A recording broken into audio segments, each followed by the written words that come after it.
नमस्कार, मैं हूं वंशिता शर्मा और आप देख रहे हैं दिव्य हिमाचल टीवी। पेश है आपके लिए आज का न्यूज बुलेटिन। आइए शुरुआत करते हैं मेन हेडलाइंस के साथ। 30 सितंबर से नियमित होंगे अनुबंध कर्मी, 2 साल कार्यकाल पूरा करने वालों को होगा लाभ। समय पर एसीआर ही नहीं भेज पाए कई स्कूलों के प्रवक्ता, प्रमोशन लटकी। विंटर वेकेशन का शेड्यूल जारी, कॉलेजों में 1 जनवरी से 5 फरवरी तक छुट्टियां। राजनेताओं ने छल किया, अब चुनाव लड़ेंगे भू अधिग्रहण प्रभावित किसान। अब लाहौल स्पीति से लद्दाख तक आसान होगा सफर, रक्षा मंत्री ने किया पुलों का उद्घाटन। भूकंप से फिर हिली हिमाचल की धरती, अब कुल्लू जिला में लगे झटके। अब लगातार साफ रहेगा मौसम, ठंड बढ़ेगी। और अब समाचार विस्तार से। प्रदेश सरकार ने संयुक्त सलाहकार समिति की बैठक में सामने आए निर्णयों पर अमल शुरू कर दिया है। कर्मचारियों के अनुबंध को लेकर अधिसूचना जारी की गई है। अब 30 सितंबर को 2 साल का कार्यकाल पूरा कर चुके कर्मचारी नियमित होंगे।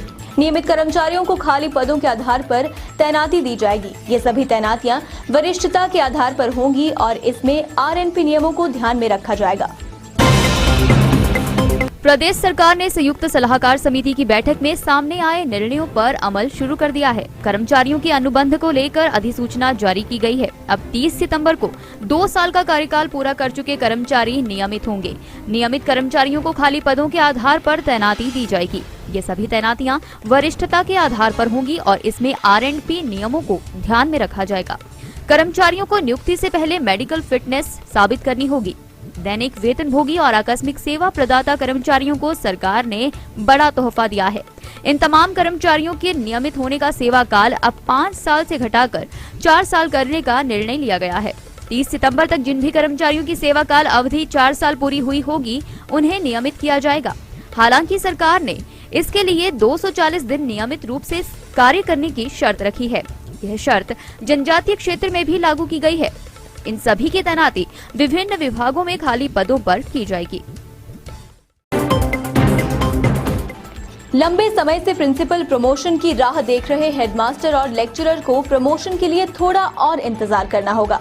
शिक्षा विभाग को विभिन्न स्कूलों की ओर से समय पर स्कूल लेक्चरर की एसीआर यानी एनुअल कॉन्फिडेंशियल रिपोर्ट नहीं मिल पाई थी, जिस कारण इसमें देरी हो गई है। लंबे समय से प्रिंसिपल प्रमोशन की राह देख रहे हेडमास्टर और लेक्चरर को प्रमोशन के लिए थोड़ा और इंतजार करना होगा। शिक्षा विभाग को विभिन्न स्कूल की ओर से समय पर स्कूल लेक्चरर की एसीआर यानी एनुअल कॉन्फिडेंशियल रिपोर्ट नहीं मिल पाई थी, जिस कारण इसमें देरी हुई। अब शिक्षा मंत्री के कार्यालय से फाइल को अप्रूवल मिलने के बाद ही प्रिंसिपल प्रमोशन लिस्ट निकल पाएगी। उम्मीद जताई जा रही है कि 2 से 3 दिन में इसके लिए अप्रूवल मिल जाएगी।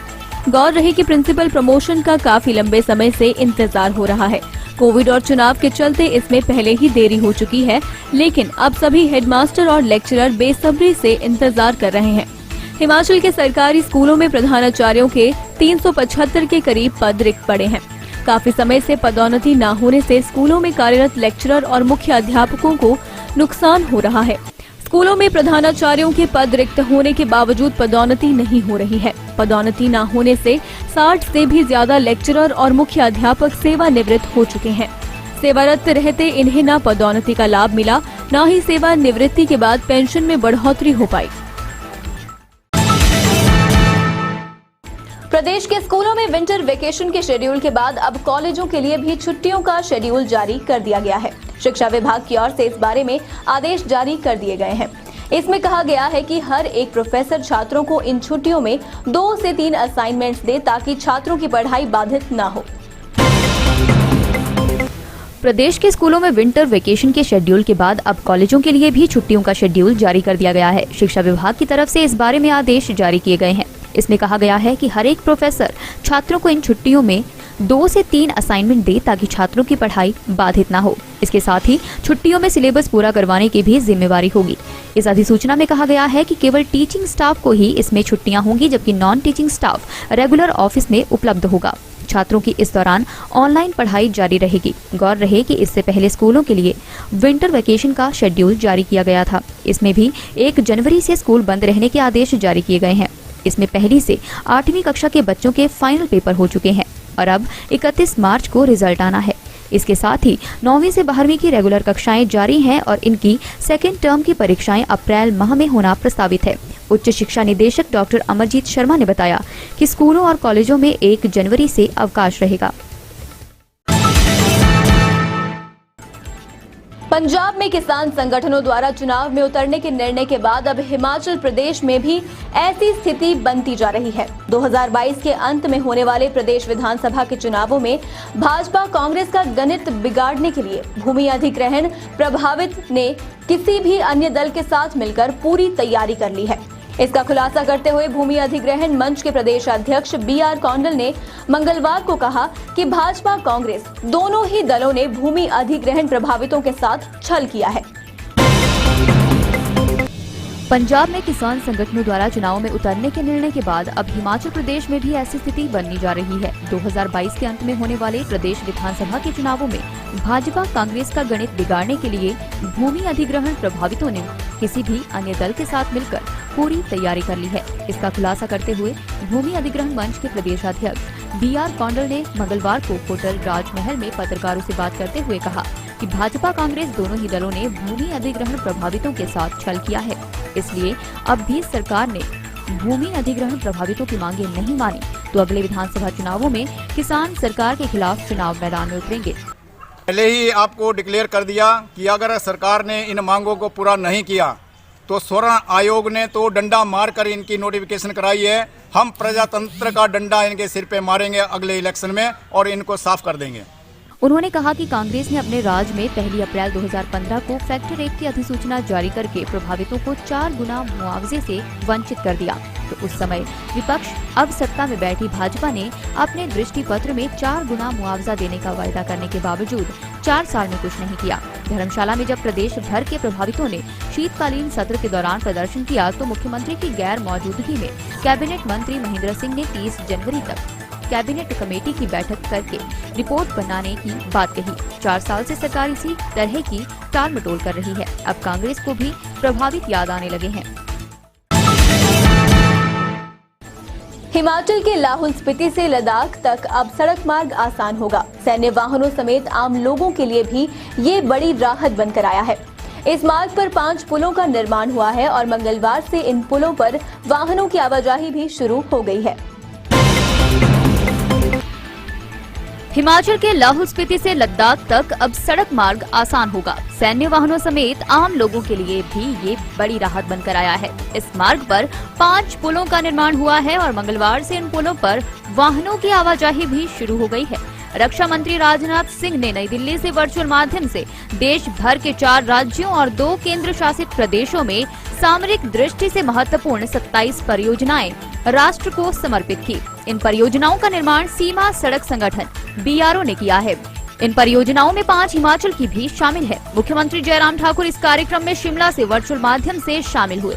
इस अवसर पर मुख्यमंत्री ने परियोजनाओं को समर्पित करने के लिए रक्षा मंत्री और केंद्र सरकार का आभार व्यक्त किया। और मुझे इस बात की खुशी है कि लगभग वो 24 करोड़ की लागत के लगभग वो सारे पुल बन करके तैयार हुए हैं और उन पुलों से वहाँ बॉर्डर एरिया में जो सेना के जवानों को आने जाने की जो कठिनाई होती थी वो भी दूर होगी और उसके साथ साथ में वहाँ पर जो स्थानीय लोग हैं वो भी उस पर निश्चित रूप से लाभान्वित होंगे। हिमाचल प्रदेश में एक बार फिर कुल्लू में आज भूकंप के झटके महसूस किए गए। रिक्टर स्केल पर इसकी तीव्रता 2.3 मापी गई है। नेशनल सेंटर फॉर सिस्मोलॉजी की तरफ से दी गई जानकारी के मुताबिक कुल्लू में सुबह 11:07 पर भूकंप के झटके महसूस किए गए। हिमाचल प्रदेश में एक बार फिर कुल्लू में आज भूकंप के झटके महसूस किए गए। रिक्टर स्केल पर इसकी तीव्रता 2.3 मापी गई है। नेशनल सेंटर फॉर सिस्मोलॉजी की तरफ से दी गई जानकारी के मुताबिक कुल्लू में सुबह 11:07 पर भूकंप के झटके महसूस किए गए। हालांकि भूकंप की तीव्रता कम होने की वजह से किसी भी तरह का नुकसान नहीं हुआ है। प्रदेश में पिछले कई सालों से भूकंप के झटके महसूस किए जा रहे हैं। भूविज्ञानियों के मुताबिक हिमाचल प्रदेश भूकंप के लिहाज से अति संवेदनशील जोन 4 व 5 में है। इस साल 55 छोटे बड़े भूकंप आ चुके हैं। यदि अक्टूबर और नवंबर महीने की बात करें तो 6 बार धरती हिले। पहाड़ी राज्य होने के कारण बड़ा भूकंप हिमाचल के लिए विनाशकारी सिद्ध होगा, लेकिन विशेषज्ञों का कहना है कि जागरूकता और सतर्कता से भूकंप के दौरान नुकसान को न्यूनतम किया जा सकता है। हिमाचल प्रदेश चौथे और 5वें सीस्मिक जोन में आता है। यहाँ हर समय भूकंप का खतरा बना रहता है। ऐसे में लोगों को सतर्क रहने की जरूरत है। आइए जानते हैं मौसम का हालचाल। हिमाचल प्रदेश के पर्यटन स्थलों में सैलानियों को इस बार बर्फबारी के बीच नए साल का जश्न मनाने का अवसर नहीं मिलेगा। ऐसे में इन पर्यटन स्थलों में इस बार भी सैलानियों का व्हाइट न्यू ईयर मनाने का जश्न फीका रहेगा। मौसम विभाग ने नववर्ष की पूर्व संध्या यानी 1 जनवरी 2022 तक राज्य में मौसम के साफ रहने का अनुमान जताया है। मौसम विज्ञान केंद्र शिमला के निदेशक सुरेंद्र पाल ने सोमवार को बताया कि आगामी 24 घंटों में राज्य के उच्च पर्वतीय क्षेत्रों में हल्की बर्फबारी होने का अनुमान है, जबकि पर्वतीय व मैदानी हिस्सों में मौसम खुल जाएगा। उन्होंने कहा कि 1 जनवरी तक पूरे प्रदेश में मौसम साफ बना रहेगा। 1 जनवरी को भी मौसम के साफ रहने के आसार हैं। चलते चलते नजर डालेंगे आज की कुछ और मुख्य घटनाओं पर। अटल टनल के पास सड़क पर फिसलन से टकराई गाड़ियां, प्रशासन ने मौके पर पहुंचकर निकाले वाहन। अर्की के पास जयनगर में ट्रक खाई में गिरने से 2 सवारों की मौत, पुलिस ने पोस्टमार्टम को भेजे शव। पांवटा साहिब में यमुना नदी में महिला का गला सड़ा शव बरामद, शिनाख्त करने में जुटी पुलिस। प्राकृतिक खेती के लिए 25 साल का रोड मैप तैयार, राज्य स्तरीय कार्यशाला में कृषि मंत्री वीरेंद्र कंवर ने की शिरकत। आज के न्यूज बुलेटिन में बस इतना ही। देखते रहिए दिव्य हिमाचल टीवी।